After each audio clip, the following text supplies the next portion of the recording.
Awesome to have you with us this morning. Nothing I would rather do on this entire planet than to be with you as we sing and worship our Heavenly Father this morning. Once again, for those of you visiting with us, it's fantastic. We've got a big contingent of people from Port Natal School here, some very special people from the boarding school. You guys are just so welcome. And it's lovely to see our young people go out with Diane. I know she's got something special prepared for them this morning. Folks, just a quick mention of Hans and Lottie.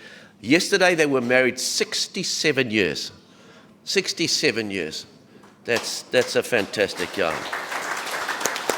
So, of course, they're not with us. Hans is still, he's really not well.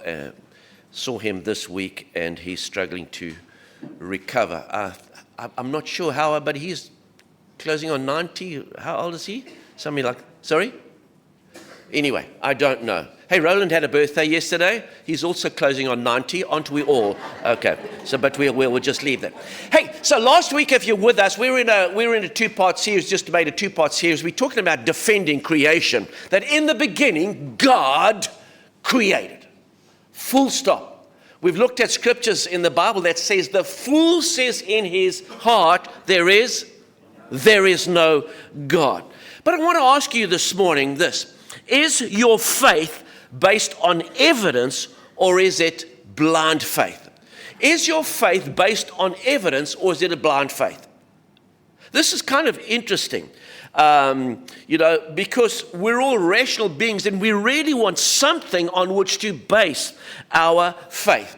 Many people believe there is no God because they're saying there is no evidence. And it takes faith to believe in God. Well, absolutely, it takes faith to believe in God. But is this blind faith? Can you prove that God exists? Well, folks, if proof means was someone sneaking behind a tree with a camera and they caught the very moment God said, let there be? You can't pull up a YouTube video watching God create the universe as it was taken by the paparazzi somewhere. That does not exist. Let me read some passage of scripture for you this morning. 1 Thessalonians 5 and verse 20 to verse 21. Paul said to the church in Thessalonica, prove all things. We don't just accept everything blindly. Prove all things, and then you hold fast to what is good. Dispense with the bad, you hold fast what is good. So I want to say to you this morning that what we believe in God, there is evidence for that. So we ask once again, can you prove the existence of God? Well, in terms of empirical proof, there is none.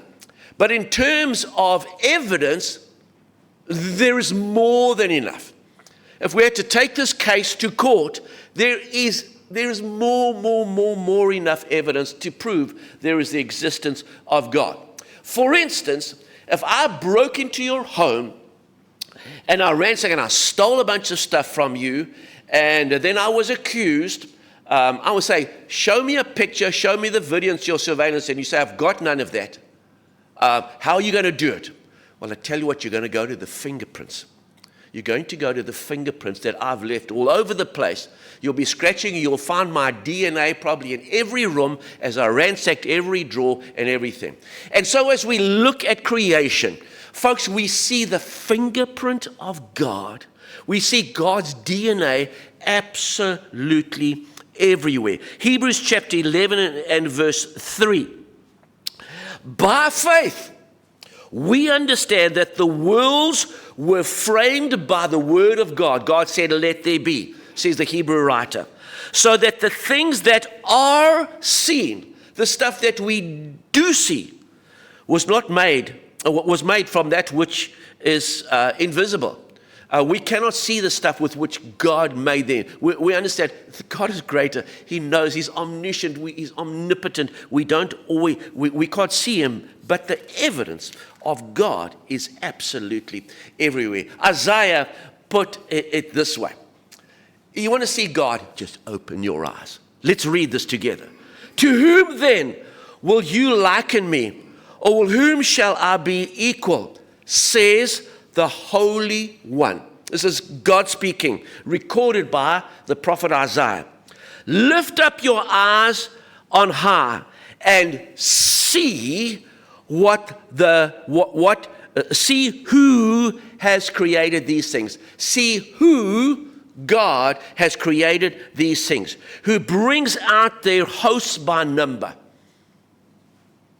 He's talking about the stars. You go at night where there's no light, you look at the heavens. God brings out the hosts of the stars by number. He calls them all by name. We think, by the way, if you get onto the internet, you can get to name a star if you cough up enough dollars, okay? You can have a star and all that stuff. But, God has already named them. By his greatness of his might and the strength of his power, no one is missing. Not a star falls from the sky without God knowing about it. Romans chapter 1 and verse 20. Clearly seen, folks. Clearly seen. Paul said to the church in Rome, for the invisible things of him, God's invisible, and the things of God is invisible. They're invisible from the creation.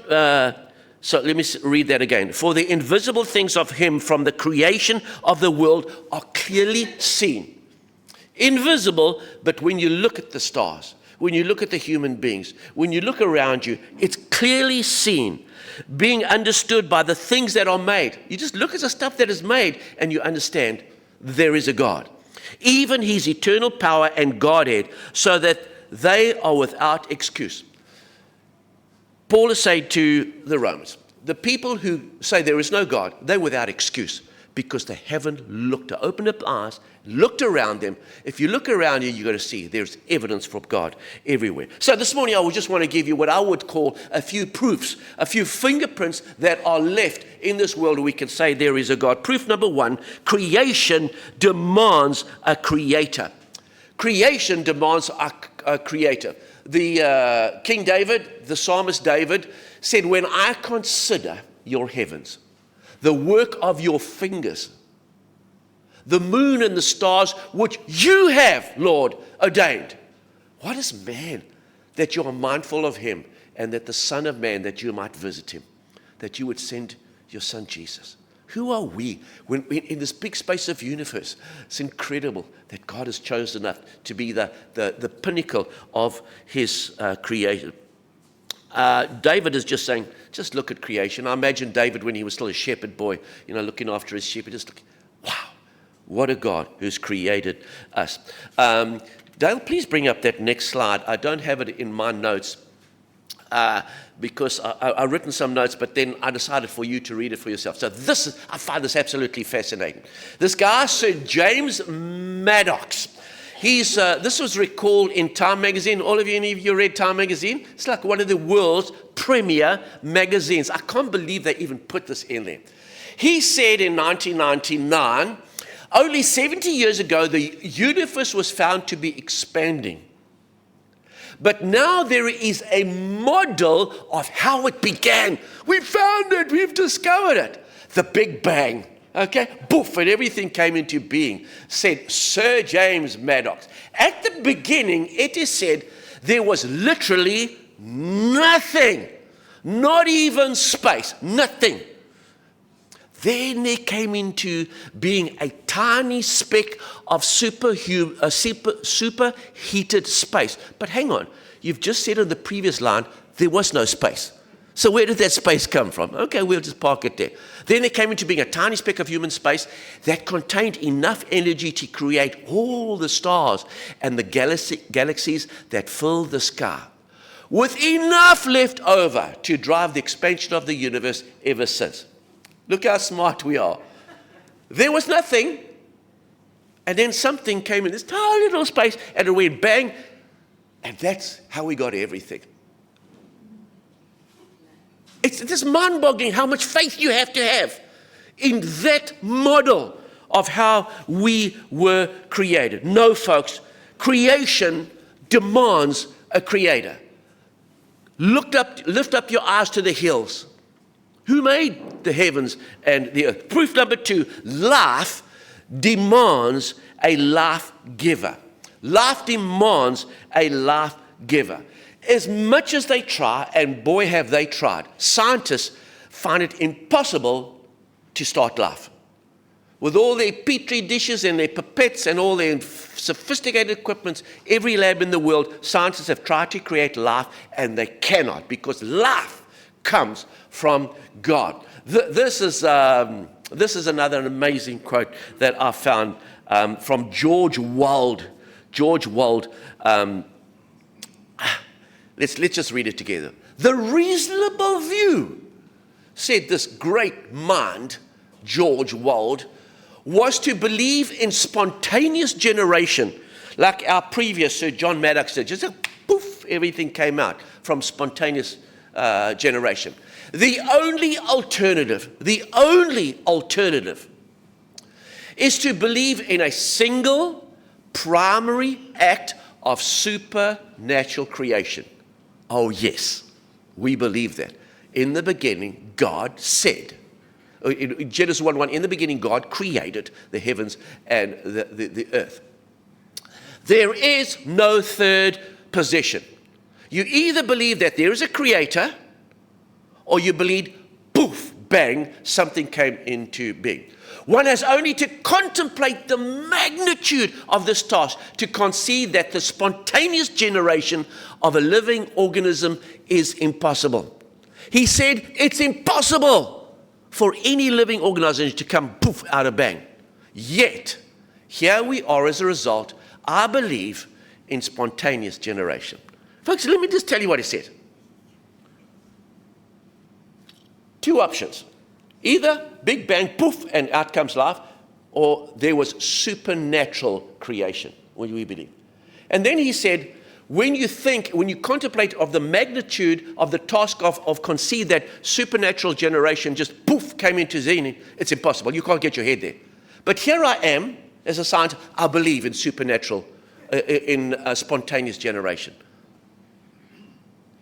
He cannot compute what's going on in his own mind.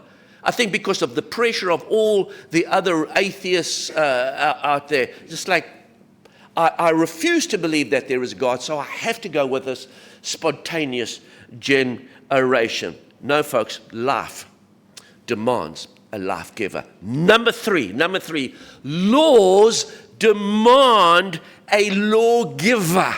Laws demand a lawgiver. I mean, you just think of gravity, the mass of subatomic particles, the rate of the universe expansion, electromagnetism, laws of thermodynamics, interconnected with the universe. The universe is so fine-tuned. We'll talk about that in a second. I mean, you just lower the hydrogen, the nitrogen things. You just put us a fraction closer to the sun, a little bit further away. You take our moons and get them going in another way. It just messes everything. Just impossible. How about, do you know this guy? Let's go to the next slide here. Do you know this guy? Everybody knows this guy. He's this theoretical physicist, a genius mind, cosmologist. He likes to believe he knows how all this put together. Stephen Hawking, of course, Stephen Hawking died very recently. I went to release a couple of years back. But he's an atheist.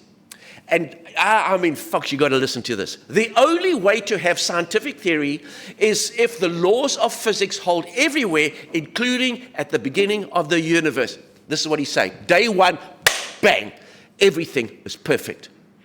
Gravity, thermodynamics, everything is perfect day one. Gravity, all these wonderful things that came out, Newton's third laws, and all these other stuff that came out. No, they existed day one. That's the only way this universe could have existed. But he doesn't believe in God. So poof, at day one. It is crazy that a man of this magnitude could believe that. This is interesting. His wife was a Christian. And she said, the only way that I've been able to take care of him in his debilitated states for 25 years was help from above. She said she went through times of great depression, but thank you that there is a God who cares for that which he has created.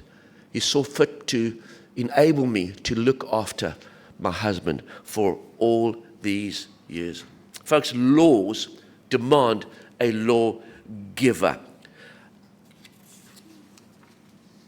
Folks, we also have to acknowledge that laws govern our universe.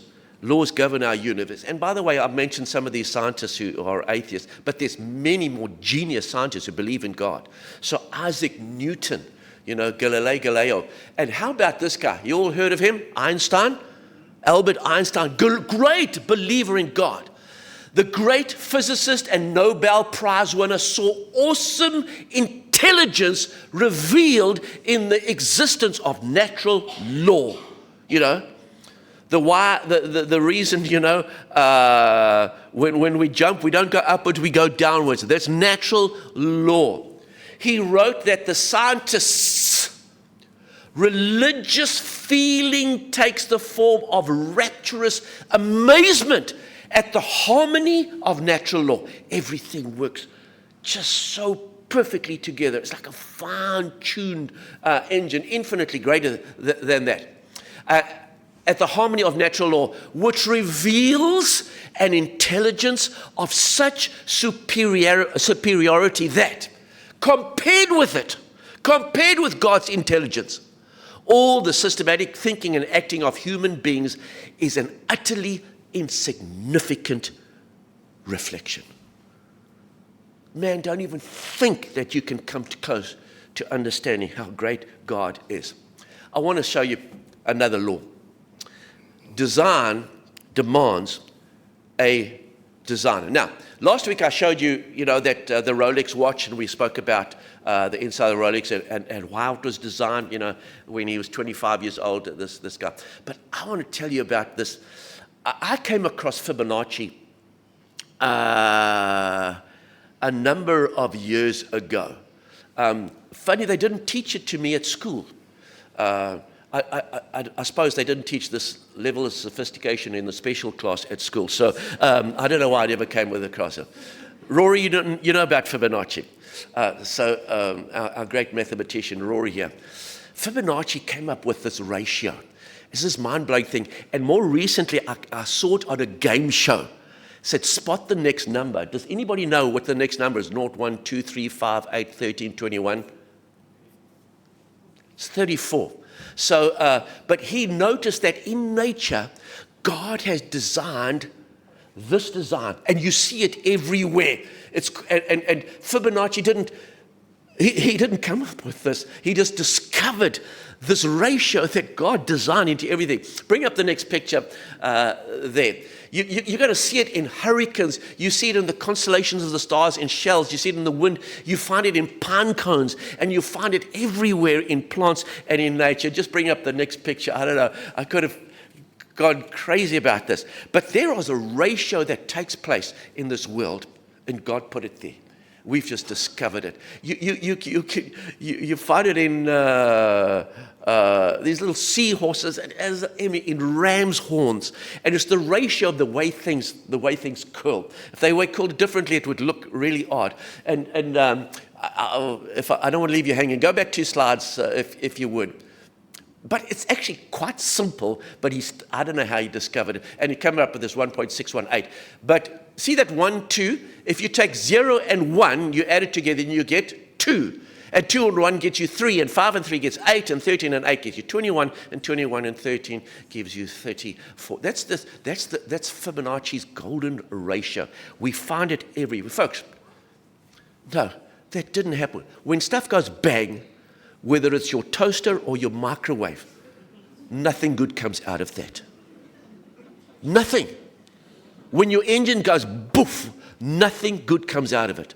Not some amazing nature. That is the design of Almighty God. Can I show you something that you know so well? Well, you know so well, but we're so much aware of it. Deoxynitronucleic acid. The very building blocks of our bodies. It's the most, they call this the double helix. It's like you take a step ladder and you twist it. That's what you get. And there's really 4 main letters in there that have written this whole book. A, C, G, and T. Adenine, cytosine, geomine, and thymine.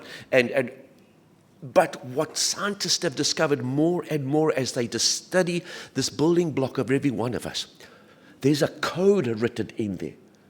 You know, I referred earlier to our Zappa has that code. That's got a code. It doesn't come together randomly. Someone had to design that. QR codes, barcodes. They all have a designer behind those things. And I remember these were my army days. I mean, you know, there's a special group of people. Their job was to learn codes. And so we can decipher the codes. Codes were used extensively during the world wars. But they were there to fool people who didn't know the code. And folks, I think this is God's fooling the people who don't want to know God. Is that built in here is from the day you're conceived, these building blocks of what you would look at, whether you be a blonde or a brunette, a brown eyes or blue eyes, this much tall or that much fat. No, not that much fat. That's a different story altogether. But that's how good our God is. I mean, in this little molecule, there is code, written code. And the more they study, the more they discover more and more. It's the most amazing, amazing thing. Let's go on to the next slide. Let's go to a Fibonacci wonder piece. From the scientist viewpoint, I love this quote. From the scientist's viewpoint, the fact that the universe looks as though it had a definite beginning, everybody knows that, there was a definite beginning, that might be upsetting to a lot of scientists, said Patrick Glynn. But what appears to drive cosmologists nearly to distraction is the anthropic principle that the earth and the universe was created for mankind. The earth and the universe was created for us. God might have a relationship with us. Day 1, day 2, day 3, day 4, day 5, day 6. Let me make man in my image. Sure, created man. There's a universe. Enjoy it. Isn't that amazing? The reconciliation of faith and reason in a post-secular world. Let's finish up here quickly. Folks, proof number 5. Proof number 5, I would say to you, is fulfilled prophecy. It's absolutely mind-blowing if you'll take time to look at it, at all the prophecies in the Old Testament, written thousands of years ago, that have come true. That can only be a God thing. A God thing. No one can do that today. People think they can do that, and there's all sorts of theories. But listen, when you have a man by the name, I just picked up Nebuchadnezzar. Do you remember? He's taken Daniel and all the Israelites into captivity, and Daniel, Shadrach, Meshach, and Abednego, all there in Babylon. He has a dream.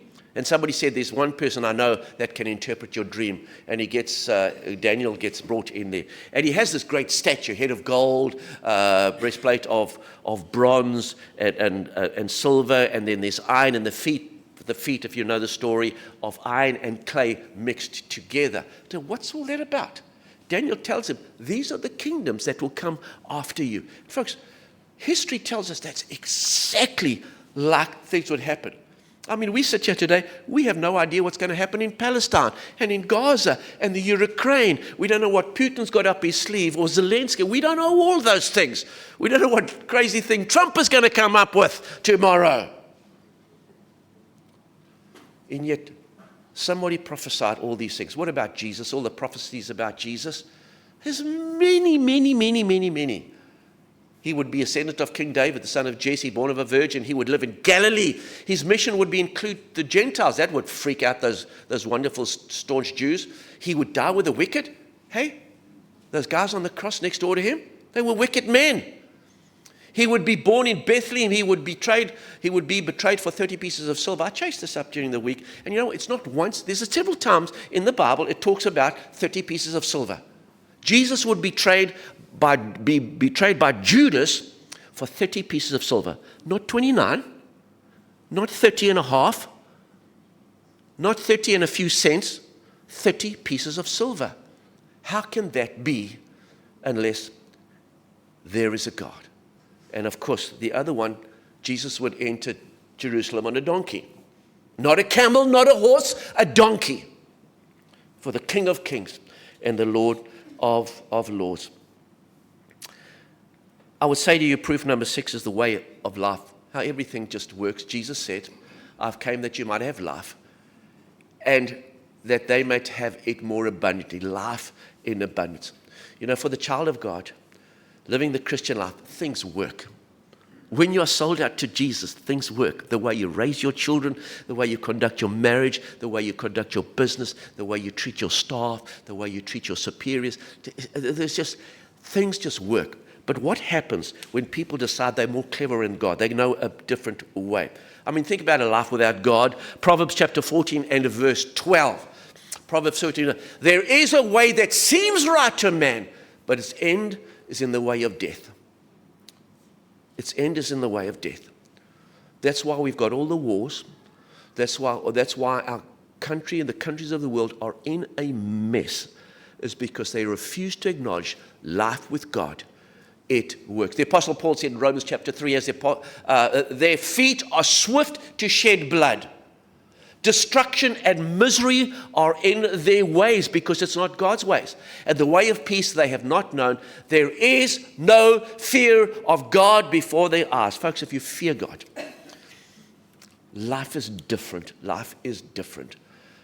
And I cannot imagine what my life, with my marriage, my children, my grandchildren, I can't imagine what my whole scenario would be like without God in my life. It's changed me forever, forever. I am so grateful that in the beginning, God created.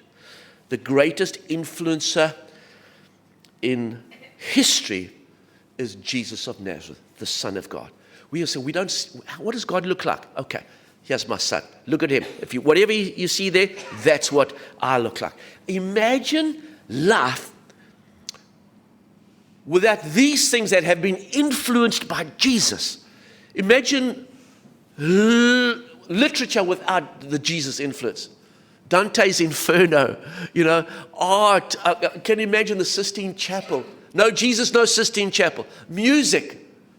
No Handel's Messiah. No How Great Thou Art. No, mine eyes have seen the glory of the coming of the Lord. Can you imagine science without Jesus, sculpture, law, all the moral and ethical teachings that we have in our life today? Christianity gave us these things. Have you ever thought that we look forward to these holidays? Christianity gave us the concept of holidays. That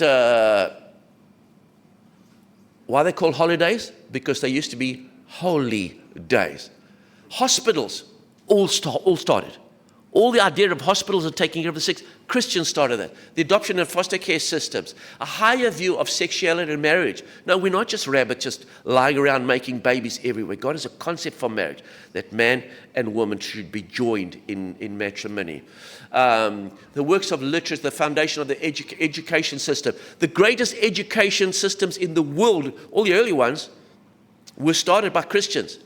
The great universities of the world, Oxford and Harvard and Cambridge, every one of them was started by Christians because they said God has a different way. I'll close off with this. Imagine a world without Jesus. Imagine a world without Jesus. Well, we can see it in many places in the world because they've kicked him out of the schools. Refuse to pray to him. They refuse to acknowledge him without God. And things just spiral downhill. And they refused to use Fibonacci's ratio. And that's why everything's a mess. Imagine a world without Jesus. I'll leave you with this final statement. In the beginning, God created. In the beginning, God created. And that's why we're here this morning. And that's why we sing, How Great Thou Art.